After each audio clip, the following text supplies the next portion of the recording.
Bom dia a todos.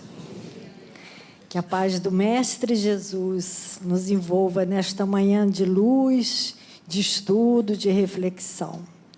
Aqui estamos nessa casa que nos acolhe com tanto carinho, para revermos alguns equívocos nossos, alguns conceitos ultrapassados, paradigmas que não nos servem mais.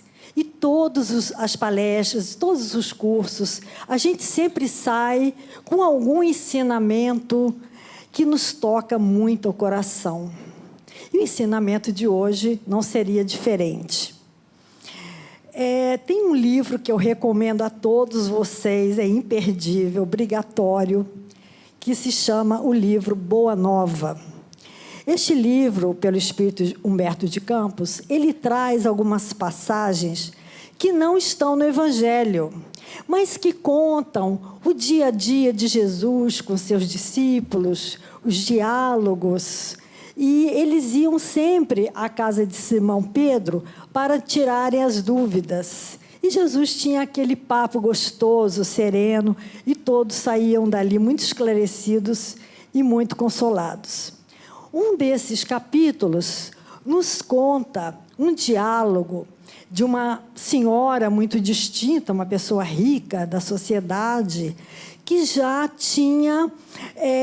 acreditava no Evangelho, já seguia Jesus, estava sempre ali presente nos seus sermões. E o nome dela era Joana, casada com Cusa. Então, todos falavam de Joana de Cusa, né? Então, ela foi um belo dia conversar com o mestre, porque ela estava muito angustiada. O seu marido não seguia o evangelho do mestre, não acreditava, era contrário, ele era da alta corte de Herodes, e ele ainda cultuava os deuses romanos. E, por conta disso, eles brigavam muito, tinham muitos conflitos em casa. O que ela estava pensando? Eu vou lá conversar com o mestre porque eu quero me separar dele. Ela achava que Jesus ia concordar com isto, né? Então, ela chegou para Jesus, expôs longamente suas aflições, seus conflitos, suas amarguras. E o que foi que Jesus lhe aconselhou? Eu vou ler aqui algumas frases muito bonitas que estão nesse livro. Jesus, após ouvir todas as lamentações de Joana, ele falou: Joana, só há um Deus, que é o nosso Pai. E só existe uma fé para as nossas relações com seu amor. Certas manifestações religiosas no mundo, muitas vezes não passam de vícios populares nos hábitos exteriores. Todos os templos da terra são de pedra, mas eu venho, em nome de Deus, abrir o templo da fé viva no coração dos homens. Entre o sincero discípulo do Evangelho e os erros milenários do mundo, começa a travar-se o combate sem sangue da redenção espiritual.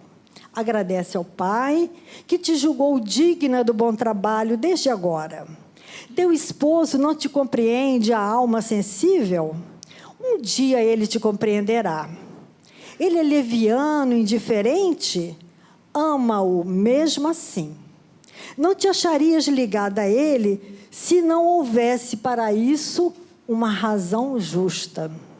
Servindo-o com amorosa dedicação, estarás cumprindo a vontade de Deus.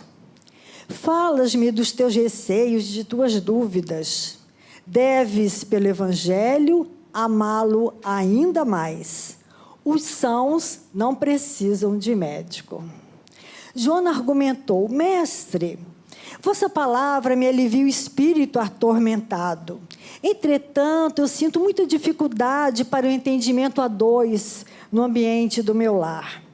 Não julgais acertado que eu lute por impor os vossos princípios? Agindo assim, não estarei reformando meu esposo para o céu e para o vosso reino?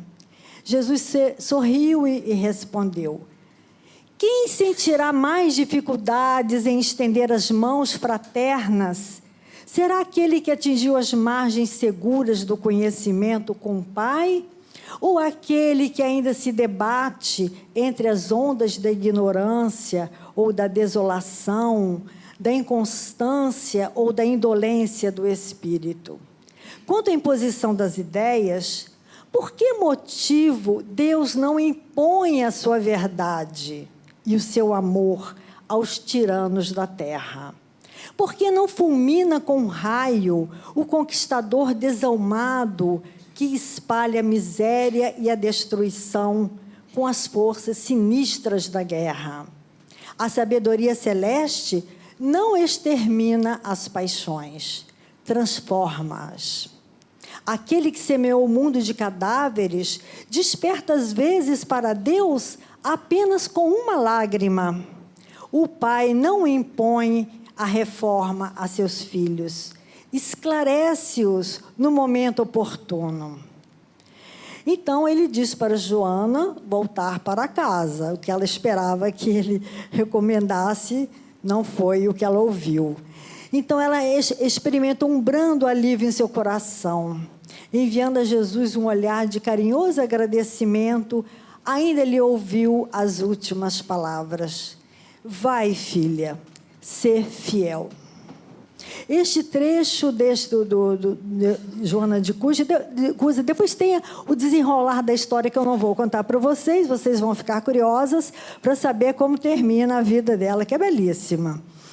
É o que eu escolhi para a gente falar sobre um tema polêmico, muito complexo ainda, que é sobre a indissolubilidade do casamento, que está no capítulo 22 de O Evangelho segundo o Espiritismo. É interessante que este capítulo é o mais curto do Evangelho. Não tem as instruções dos Espíritos. Acredito que eles não queriam se meter neste assunto. Então, nós vamos no item 1, quando os fariseus procuram Jesus para o tentar. Assim começa em Mateus 19, 3-9. Alguns fariseus vieram para junto de Jesus para o tentar e lhe disseram: é lícito a um homem repudiar a sua mulher por qualquer motivo? E ele lhe respondeu: não leste que aquele que criou o homem desde o início o fez macho e fêmea? Por esta razão, o homem deixará seu pai e sua mãe e se ligará à sua mulher, e serão os dois uma só carne. Assim, eles não serão mais dois, mas uma só carne. Que o homem, portanto, não separe o que Deus juntou. Mas eles não se conformaram com essa resposta e continuaram: por que então Moisés ordenou que o homem desse à sua mulher uma carta de separação e a repudiasse? Respondeu Jesus: foi por causa da dureza do vosso coração que Moisés vos permitiu repudiar vossas mulheres. Mas isso não foi assim desde o princípio.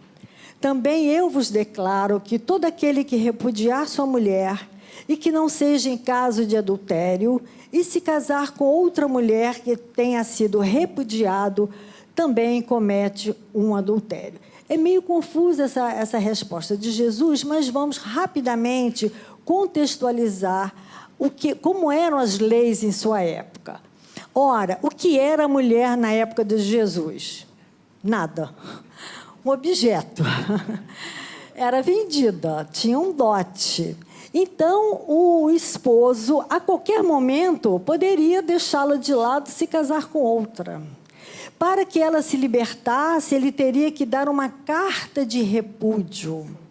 Então, já existia o divórcio, já existia a separação desde sempre. O que Moisés quis é regulamentar uma lei para que aquela pobre coitada fosse libertada em algum momento. Para isso, o esposo teria que mostrar para a sociedade uma carta de repúdio. Enquanto isso, se ela tivesse outras relações, ela seria considerada adúltera e lapidado em praça pública, como todos nós já sabemos, daquela famosa cena da mulher adúltera. Então, Kardec vai comentar sobre esta passagem, dizendo o seguinte: nada é imutável na lei de Deus. Só o que é imutável, o quê? A lei dos homens. Né? Então, as leis da natureza são as mesmas em todos os tempos e em todos os lugares. Já as leis humanas, elas vão mudando de acordo com o progresso da civilização, da inteligência. Então, por conta disso, as condições que regem a união, um casamento, elas são de ordem humana. Por isso, em cada país, em cada tempo, existiam regras diferentes, de acordo com a cultura, a tradição, os costumes. Né? Daí, o que é legítimo em um lugar, em uma época, pode ser considerado em outra época e outro lugar.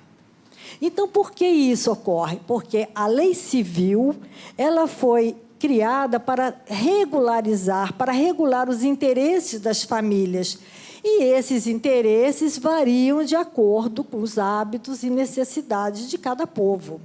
Então, por exemplo, em alguns países, apenas o casamento religioso é suficiente. Em outros, não, tem que ter o casamento religioso mais o casamento civil.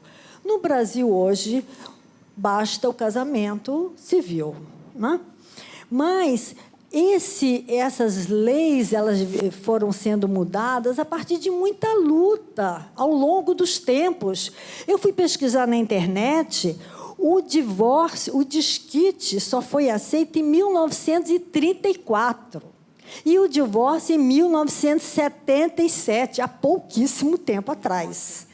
E a igreja regulava isso, não é? Ela tinha suas imposições.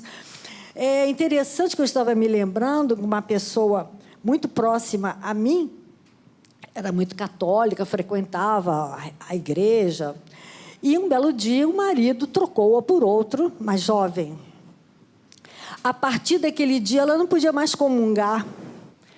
Ela é desquitada. Então, virou assim, uma coisa diferente a partir daquele dia. E eu não entendia nada. Falei, como? Eu gosto dela da mesma maneira. O que houve? Quem o abandonou foi o marido, ela não tem nada com isso. Ela não podia comungar. Mas já mudou, ela voltou à igreja hoje, está frequentando tudo direitinho. Então, vamos ao Livro dos Espíritos saber o que Kardec perguntou sobre o casamento. Na questão 695, será contrário à lei da natureza o casamento, isto é, a união de dois seres, a união permanente? Resposta: é um progresso na marcha da humanidade. Mas que efeito teria, então, na questão 696, sobre a sociedade se houvesse abolição do casamento? O que ia acontecer? Seria uma regressão à vida dos animais. Por que isso? Kardec comenta que, e mesmo alguns animais, eles dão exemplos de união constante. Né? A gente vê a cachorrinha com seus filhotinhos. Tantos animais, eles ficam durante um bom tempo com seus filhotes. Então, as famílias constituídas de uma forma organizada são o primeiro núcleo para a consolidação dos laços de afeto e para a educação dos espíritos que reencarnam e precisam da sua proteção, da proteção dos pais para a sua evolução moral. Interessante que neste mês de janeiro está acontecendo esse curso de férias, Laços de Afeto, que hoje é a terceira aula, mas quem não veio nas outras, venha hoje, venha na outra aula, que a gente está falando muito sobre família, sobre a importância da família, da educação dos pais, da união, do exemplo. É muito importante, porque imaginemos que a família não existisse mais. Seria um caos total. Ninguém sabe, né, a quem pertence, como é que é. Seria muito anárquico a coisa. Né? Então, Kardec continua no item 3, dizendo que na união dos sexos, comum a todos os seres vivos, é a lei de reprodução, é uma lei divina, Há uma outra lei divina também, e que é imutável. É a lei do amor. Por isso, Jesus disse que o que Deus uniu, o homem não separa. Então, nós somos unidos, sim, pelos laços da carne, mas também pelos laços da alma. Porque a afeição entre os esposos deve se estender também para os seus filhos. Não é? E aí eles são dois em lugar de um, a amar, a cuidar deles, a protegê-los. A questão é, em todas as uniões pelo casamento, existe a lei de amor? Ela é levada em consideração? O que se procura, diz Kardec, não é a satisfação do coração, mas a do orgulho, da vaidade, da desonestidade, de interesses financeiros. Vamos refletir um pouco sobre a história da civilização. Nos tempos medievais, né, naquela época, os pais é que escolhiam os maridos para as filhas. Por quê? Pelo dote. Os reis faziam acordos, né, com outros reis para aumentarem seu território. Onde é que estava ali a lei do amor? Até há muito pouco tempo atrás acontecia isso. Se os pais não acordassem para o namorado que a filha tinha escolhido, não iria casar. Era bem complicado. Então, diz Kardec ainda neste item: quando tudo está bem, segundo esses interesses, disse que o casamento é conveniente. E quando as contas bancárias estão bem equilibradas, os esposos devem ser muito felizes. Mas a pergunta que não quer calar, será que a lei civil, ela substitui a lei do amor? Claro que não. Porque o que se uniu à força, por si mesmo se separa. Aquele juramento que se faz ao pé do altar, né? Depois de um casamento caríssimo, luxuoso, com festas. Eu prometo te amar na alegria e na tristeza, na saúde e na doença, até que a morte nos separe. 2 anos depois, cada um está para um lado. Gastou-se um dinheirão. Então, será que a lei civil, por conta disso, deveria ser banida? Ela é necessária para regular as relações sociais e os interesses da família de acordo com as exigências da civilização.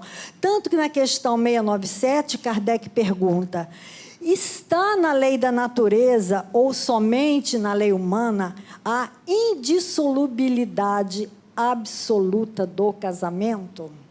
Ou seja, é proibido separar alguma coisa contrária à lei de Deus? Resposta: a lei humana é muito contrária à lei da natureza, mas só os homens podem modificar as suas leis, porque as leis da natureza são imutáveis. Então, a gente imagina que a indissolubilidade do casamento seria uma espécie de uma prisão para os cônjuges, pois ninguém garante que o convívio a dois vai dar certo. Na doutrina espírita, nós aprendemos que nada é proibido. Nós temos o livre arbítrio. Mas também nós temos a responsabilidade de nossas escolhas.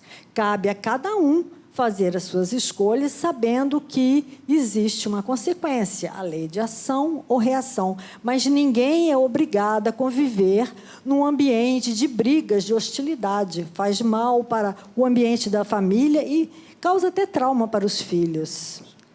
Mas então, meus amigos, por que os casamentos duram tão pouco? Quem me esclareceu um pouco mais sobre isso, que eu fiquei pesquisando, foi Alberto Almeida. Ele tem livros maravilhosos sobre terapia conjugal, ele tem palestras no YouTube.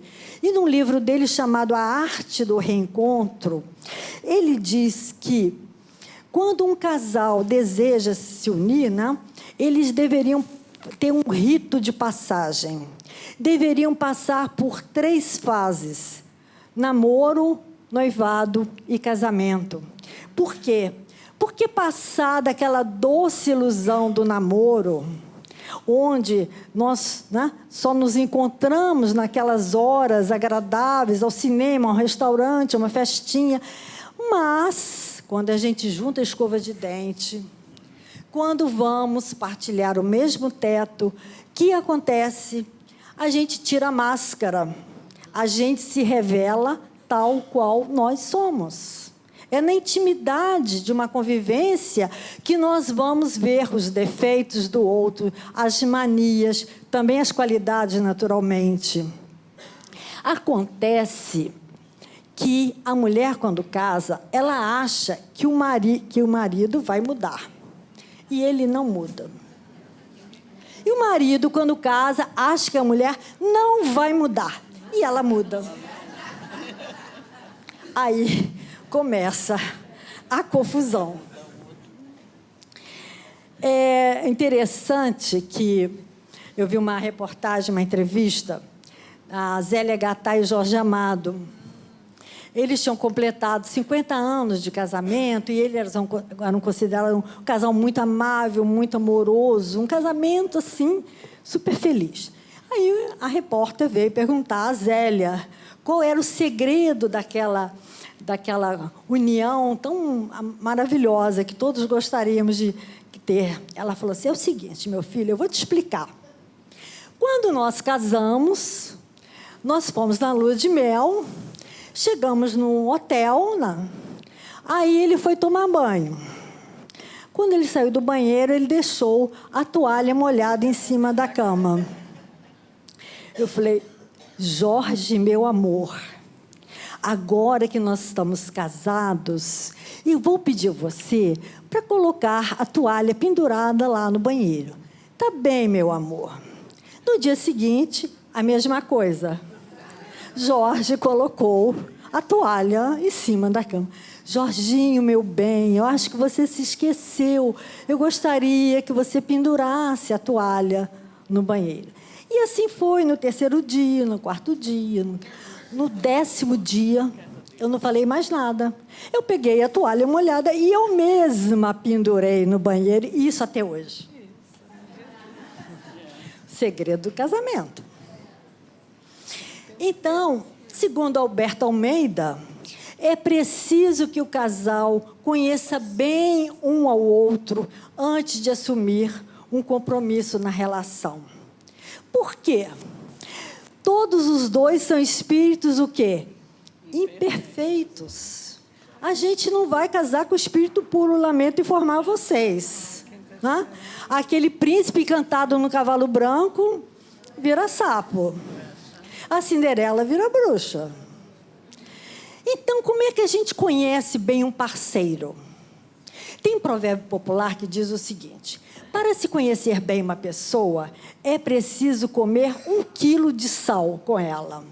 Às vezes ainda é pouco. Como é que a gente tempera uma comida? Com uma colherinha, né? Um temperinho assim de sal. Para a gente temperar 1 quilo de sal, quantas refeições? Quanto tempo? Semanas, meses, anos? Então, é preciso colocar na balança as afinidades e as diferenças. Isso na etapa namoro, noivado, tá? Se na balança as diferenças estão mais pesadas que as afinidades, vamos pensar. Vamos falar um pouquinho sobre o casamento à luz da doutrina espírita. Nós sabemos que somos almas que se reencontram, não apenas corpos. Então, o nosso reencontro pode acontecer de 2 maneiras. A primeira, a nossa união pode ser a consolidação de laços de pura afinidade espiritual. São 2 almas que se acompanham em muitas existências. Neste caso, o nosso lar é um templo, é um santuário, onde esses espíritos que já se encontram engrandecidos pela legítima compreensão e exercitam a fraternidade em forma de carinho, de dedicação e de amor. Mas também essa união de almas pode ser um instrumento de reajuste de almas que trazem débitos de existências anteriores. Então, são lares que funcionam como um campo de provas, onde os desafios e os conflitos servem como teste de superação para espíritos normalmente necessitados, desajustados, em compromisso inadiável para a reparação, graças à contingência reencarnatória. Martins Peralva, no livro Estudando a Mediunidade, ele classificou os casamentos, à luz da doutrina espírita, em 5 tipos. O primeiro tipo são os casamentos acidentais.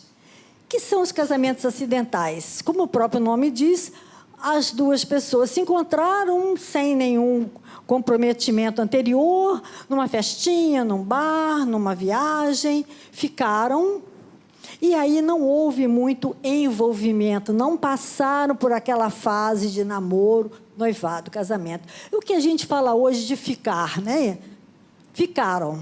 Então, é um relacionamento descartável, porque ele pode também até ser a preparação para futuros encontros, mas neste foi uma coisa assim, não programada.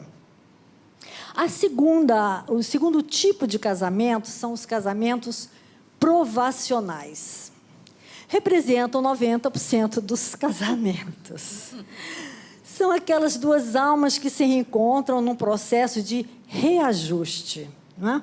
Então, mesmo havendo o ritual namoro, noivado, casamento, recomendado por Alberto Almeida, são 2 espíritos que têm débitos a serem reparados. E fizeram lá no mundo espiritual uma programação reencarnatória.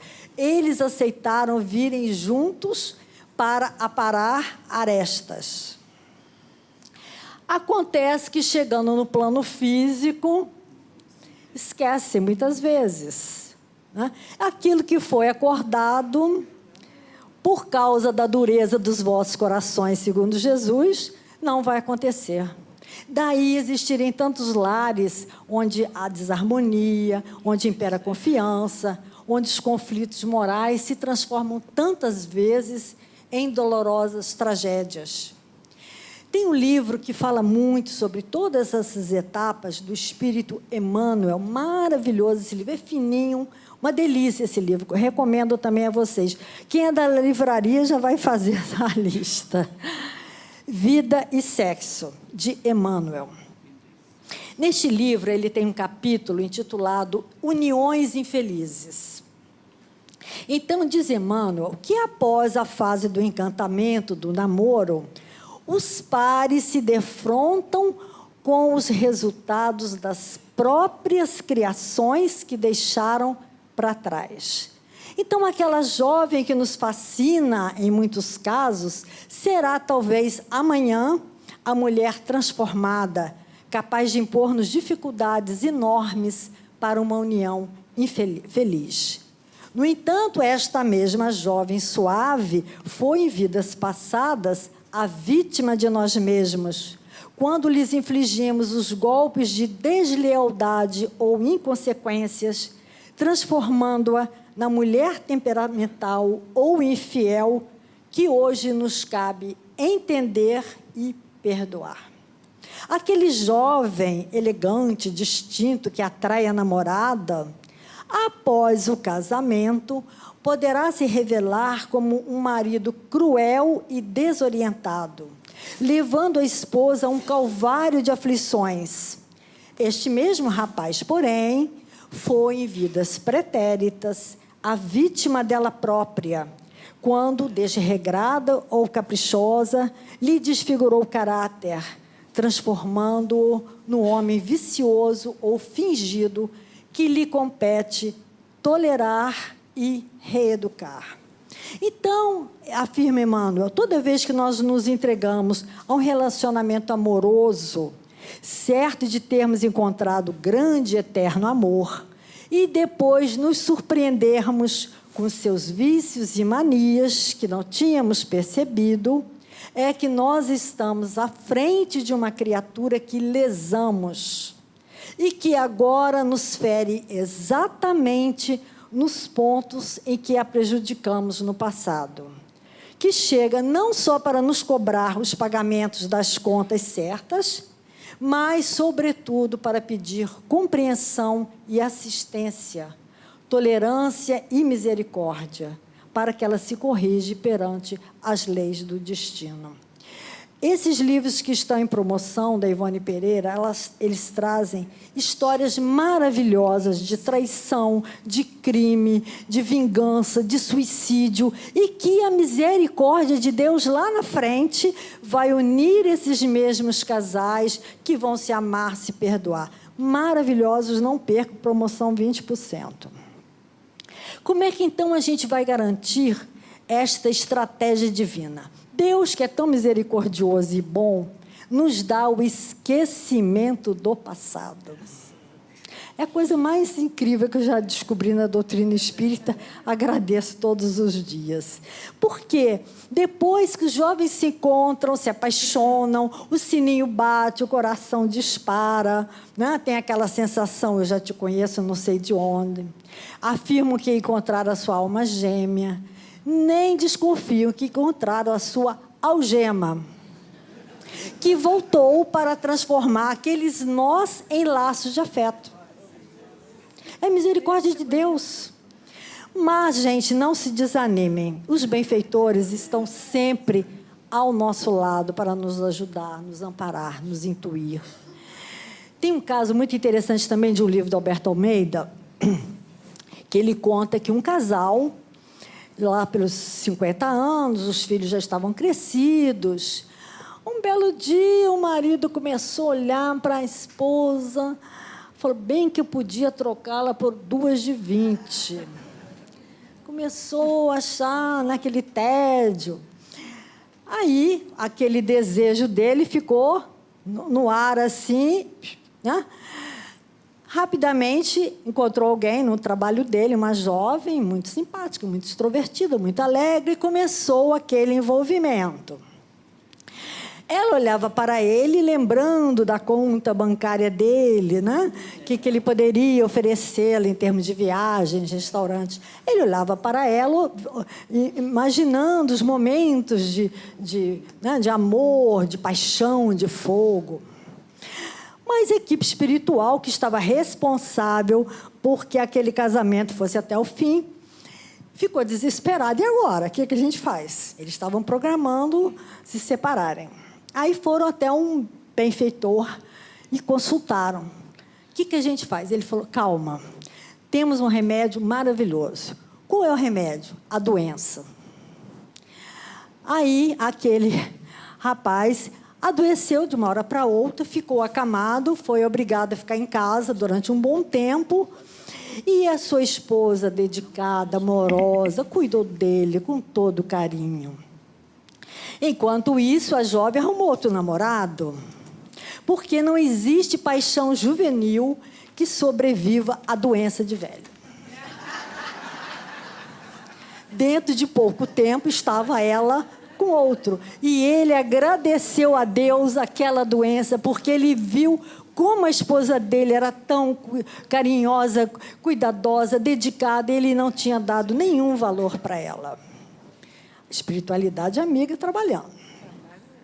Outro tipo de casamento, na classificação de Martins Peralva, são os casamentos sacrificiais. Vamos ver quem se encaixa nessa. São união de 2 almas que possuem virtudes e sentimentos opostos.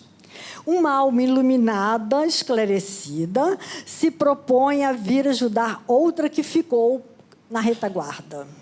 Então, são a reparação de uma união infeliz do passado, em que um dos cônjuges já aceitou, veio preparado para reparar aquele erro.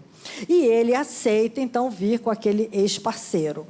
E, ao invés de fugir da prova dolorosa, ele vai aceitar aquele companheiro auxiliando com compreensão e com afeto. Então, por exemplo, são casos de senhoras meigas, delicadas, amorosas, casadas com aqueles homens grosseiros, rudes, né? Ou então, o contrário, aqueles senhores educados, bondosos, com aquelas senhoras autoritárias e rabugentas que ninguém merece. No livro Renúncia, pelo Espírito de Emmanuel, Francisco Cândido Xavier, temos um exemplo belíssimo, de Alcione, que era um espírito de alta envergadura, já habitava em orbes muito mais elevados, ela pede aos seus mentores para reencarnar na Terra, porque ela vem ajudar Pollux, um antigo amor que tinha estacionado na sua trajetória evolutiva.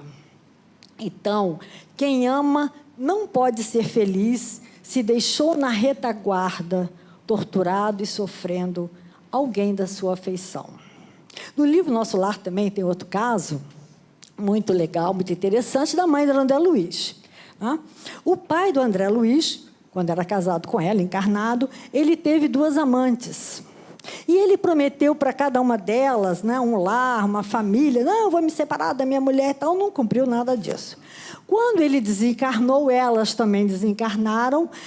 Elas foram cobrar dele, lá no umbral, aquela promessa. E ele estava lá num sofrimento. Era um ambiente muito ruim, não era nada maravilhoso. A mãe do André Luiz era muito mais evoluída. O que ela pediu? Uma próxima reencarnação, onde ela se casaria novamente com o esposo e receberia as 2 amantes como filhas. Isso é que é casamento sacrificial. Imaginemos como vai ser a juventude dessas meninas, apegadas ao pai, com ciúme da mãe. Vai ser um horror, né? Enfim. Agora vamos para quarto item. Casamentos afins. Esse eu imagino que só no mundo de regeneração, em outros planetas, Urano, Plutão, são aquelas almas esclarecidas que muito se amam. São aqueles espíritos que já tiveram uniões felizes e estão consolidando seus antigos laços de afeto no reduto doméstico. Não tem dívidas a serem quitadas, está tudo ótimo, maravilhoso. Ao contrário dos casamentos provacionais, onde ainda muitos casais vivem naquela disputa, quem ganha mais, quem é melhor, a gente chama de jogo de tênis. Um tem que disputar para ganhar do outro. Nos casamentos afins, é que a gente chama de jogo de frescobol. A bola não pode cair, então um vai jogando a bola para o outro pegar. É o casamento muito raro ainda no nosso planeta. Mas tem mais um ainda, que é mais raro ainda, que é o casamento transcendente. Como o próprio nome diz, são almas que já transcenderam as suas imperfeições, estão engrandecidas no amor fraterno e vieram com programação de grandes realizações. Geralmente são pesquisadores, filósofos, educadores, missionários. E eu me lembrei de um exemplo de um casamento assim, Allan Kardec e Amélie Boudet. Quem não viu o filme, veja. Que mulher maravilhosa. Ela era o apoio dele, era o sustento dele. Ela, o tempo todo, ela ficava ali ao lado ajudando. E depois que ele desencarnou, ela continuou com a publicação da Revista Espírita, publicou obras póstumas. Foi uma mulher maravilhosa. Então, vamos rapidamente, que eu só tenho 5 minutos, falar do divórcio, que é o último item desse capítulo. Então, é proibido o divórcio? Não, de jeito nenhum. Vamos voltar a dizer, o que Deus une, ninguém separa. Se a pessoa se ama verdadeiramente, não adianta a lei, não adianta nada, o amor está ali presente. Então, o que a gente pode ver é que, quando Emmanuel fala sobre o divórcio, ele diz: partindo do princípio de que não existem uniões conjugais ao acaso, o divórcio não deveria ser facilitado entre as criaturas. Mas a sabedoria divina jamais instituiu princípios de violência, ainda que em muitas situações agrave os próprios débitos. Eles têm, sim, o direito de interromper, de recusar, de modificar, de discutir ou adiar transitoriamente o cumprimento daquele compromisso que foi firmado. Então, nada de censura nem condenação. Estamos todos longe da meta a alcançar. Ninguém sabe qual foi o tamanho da experiência afetiva que nos aguarda amanhã e da nossa responsabilidade nos desequilíbrios do outro. Somos uma só família. Como dizia Paulo de Tarso, tudo me é lícito, mas nem tudo me convém. Então, de tudo, só para resumir aqui, de tudo que nós falamos, o que é que nós buscamos, tanto num casamento como na separação? Sermos felizes. Tudo que nós queremos é felicidade. O que acontece é que a gente não pode colocar a felicidade no ombro dos outros. Aquela música do Djavan, vem me fazer feliz porque eu te amo, é um grande engodo. Ninguém pode me fazer feliz. Eu sou feliz.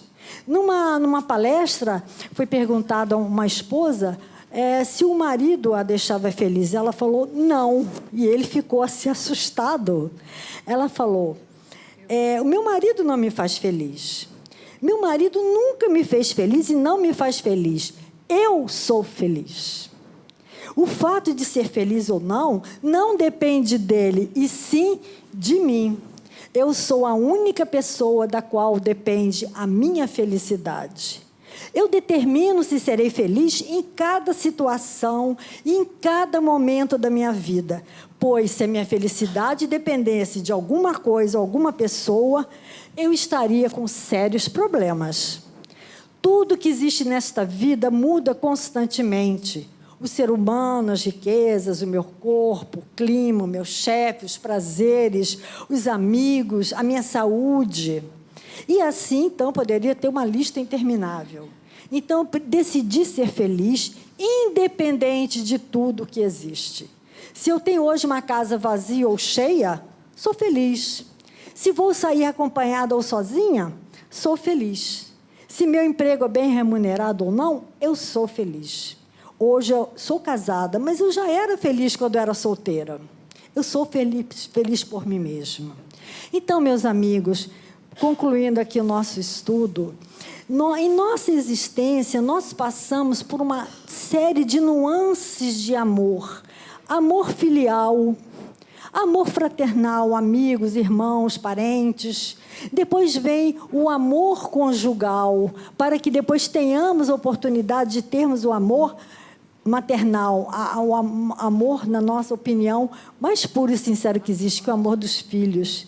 Então, conhecendo essas várias dimensões do amor, nós vamos caminhar em direção ao amor maior que o amor de Deus, entendendo tudo que Jesus nos ensinou.